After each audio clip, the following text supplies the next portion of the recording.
Voter লিষ্টৰ যিটো এছআৰ চলি আছে, এই এছআৰত আমি এটা সাংঘাতিক এটা ষড়যন্ত্ৰ দেখা পাইছোঁ।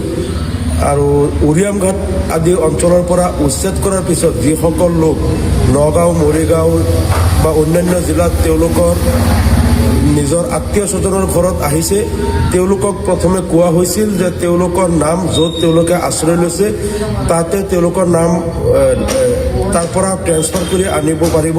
আৰু উৰিয়ামঘাটত তেওঁলোকৰ যি তাত ভোটাৰ লিষ্টত তেওঁলোকৰ নাম আছিল, সেই ভোটাৰ লিষ্টৰ পৰা ৮ নম্বৰ ফৰ্মযোগে তেওঁলোকৰ নাম ইয়াত ট্ৰেন্সফাৰ কৰাৰ কাৰণে BLOসকলক ট্ৰেইনিঙত কোৱা হৈছিল আৰু সেইসকল লোককো BLOসকলে জনাইছিল।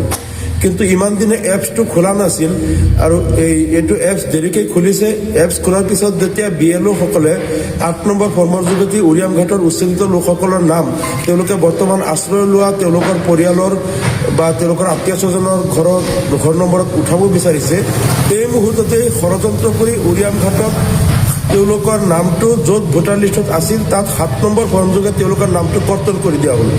আৰু তেওঁলোকৰ নাম কৰ্তন কৰাৰ কাৰণে বৰ্তমান ইয়াত তেওঁলোকৰ নাম ট্ৰেন্সফাৰ কৰাৰ কাৰণে যেতিয়া ৮ নম্বৰ ফৰ্মযোগে তেওঁলোকে BLOসকলে চেষ্টা কৰি আছে, তেতিয়া তেওঁলোকৰ নাম ট্ৰেন্সফাৰ হৈ নাহে। এইটো অন প্ৰচেছ বুলি দেখুৱাই আছে, অৰ্থাৎ তেওঁলোকৰ নাম ইতিমধ্যে কৰ্তন কৰা হৈ গ'ল। আৰু এই বিষয়ে মই নগাঁও জিলা নিৰ্বাচনী বিষয়া আৰু অন্যান্য বিষয়াসকলৰ লগত যোগাযোগ কৰিছোঁ। তেওঁলোকে কৈ আছে যে তাৰ পৰা ৮ নম্বৰ ফৰ্মযোগে ট্ৰেন্সফাৰ কৰি অহাটো সহজ, কিন্তু যদি তেওঁলোকে নতুন ভোটৰ কাৰণে আবেদন কৰে তেনেহ'লে ইয়াত বহুত দীঘলীয়া এটা প্ৰচেছ হ'ব। কাৰণ কিছু লোকৰ বয়স যাৰ ৫০, ৬০, ৭০, ৮০ বছৰলৈকে বয়স হৈ গ'ল, এতিয়া যদি তেওঁলোকে আকৌ নতুনকৈ ভোটাৰৰ কাৰণে এপ্লাই কৰে তেনেহ'লে ইমান দিন কিয় তেওঁলোকে ১৮ বছৰৰ লগে লগে কিয় এপ্লাই কৰা নাই, ইমান দিন বয়স ইমানখিনি হোৱালৈকে তেওঁলোকৰ নাম কিয় উঠা নাই, এইবিলাক লৈ তেওঁলোকে বহুত তথ্য পাতি দিবলগীয়া হ'ব। আৰু এইটো কাৰণে বাৰে বাৰে হিয়াৰিং হ'ব, এটা দীঘলীয়া প্ৰচেছ হ'ব। অৰ্থাৎ সদ্যহতে তেওঁলোকৰ নাম ভোটাৰ লিষ্টত নুঠিব, পিছলৈ কিছুমান নুঠিবও পাৰে। গতিকে এই কথাটো অসম চৰকাৰে ভালকৈ জানে, অসম ৰাজ্যিক নিৰ্বাচন আয়োগে ভালকৈ জানে যে উচ্ছেদিত লোকসকলক যিসকল উচ্ছেদিত হৈছে তেওঁলোকে নতুন ঠাইত য'ত আশ্ৰয় লৈছে তাত তেওঁলোকৰ নাম উঠোৱাৰ কাৰণে এই প্ৰচেছ যোগে BLOসকলক নিৰ্দেশ দিয়া হৈছে।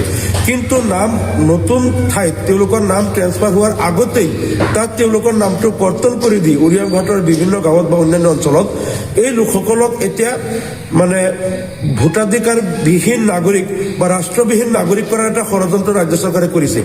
গতিকে মই সংবাদ মাধ্যম যোগে অসম চৰকাৰ তথা অসম ৰাজ্যিক নিৰ্বাচন আয়োগক এইটো দাবী জনাইছোঁ যে আপোনালোকে গোলাঘাট জিলা প্ৰশাসন, জিলা আয়ুক্ত আৰু গোলাঘাট জিলা নিৰ্বাচনী বিষয়া তেওঁলোকক নিৰ্দেশ দিয়ক যাতে তেওঁলোকে এতিয়া সেই উচ্ছেদিত লোকসকলৰ নামটো এতিয়াই কৰ্তন নকৰে। ৮ নম্বৰ ফৰ্মযোগে তেওঁলোকৰ নাম যেতিয়া নতুন ঠাইলৈ ট্ৰেন্সফাৰ হ'ব তাৰ পিছত যাতে নামবিলাক কৰ্তন কৰে। এনেকৈ হাজাৰ হাজাৰ লোক বৰ্তমান বিপদত পৰি গ'ল যিসকলৰ নাম ভোটাৰ লিষ্টত এতিয়া নুঠিব। আৰু এছআৰ প্ৰক্ৰিয়াত আমি দেখিছোঁ ৰাজ্য চৰকাৰে বা অসম ৰাজ্যিক নিৰ্বাচন আয়োগে কৈছিল যে ভোটদানৰ ২ দিন আগতেও যদি বহিৰাজ্যৰ কোনো লোকে ক্লেইম কৰে যে মই অসমত থাকিম, তেওঁলোকৰ নাম ভোটাৰ লিষ্টত উঠিব। আৰু এনেকৈ কিছুমান পৰিভ্ৰমী ভোটাৰ বা যিবিলাক মোবাইল ভোটাৰ তেওঁলোকে উত্তৰ প্ৰদেশ, ৰাজস্থান, হাৰিয়ানা বা অন্যান্য ৰাজ্যৰ পৰা তেওঁলোকে কিছুমান পৰিভ্ৰমী ভোটাৰৰ নাম অসমত অন্তৰ্ভুক্ত কৰি নিৰ্বাচনত ভোট চুৰিৰ জৰিয়তে বিজেপিয়ে পুনৰ ক্ষমতা দখল কৰাৰ ষড়যন্ত্ৰ কৰা আমাৰ সন্দেহ হৈছে। আৰু আমি দেখিছোঁ ইতিমধ্যে যিটো ড্ৰাফ্ট লিষ্ট ওলাইছে, গুৱাহাটী দীঘলীপুখুৰী পাৰত মুছলমান লোকৰ ঘৰ নম্বৰত হিন্দু লোকৰ কিছুমান অচিনাকি লোকৰ নাম উঠিছে। আনকি আমাৰ ডুমডুমীয়া বালি সত্ৰত হিন্দু লোকৰ পৰিয়ালত মুছলমান লোকৰ অচিনাকি নাম উঠিছে।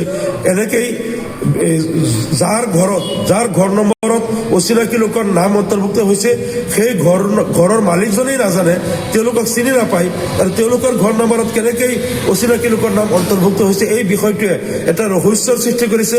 আৰু যিটো কথা আশংকা আমি কৰি আছিলোঁ যে এনেকেই তেওঁলোকে এছআৰৰ জৰিয়তে কিছুমান অচিনাকি ভোটাৰৰ নাম সন্নিৱিষ্ট কৰি বিজেপিয়ে নিজৰ ভোট অচিনাকি লোকৰ দ্বাৰা বা বহিৰাজ্যৰ পৰিভ্ৰমী ভোটাৰৰ দ্বাৰা তেওঁলোকে নিৰ্বাচনী বৈতৰণি পাৰ হৈ চৰকাৰ গঠন কৰিবলৈ ষড়যন্ত্ৰ কৰিছে। এই কথা কথাটোই সত্যত পৰিণত হৈছে।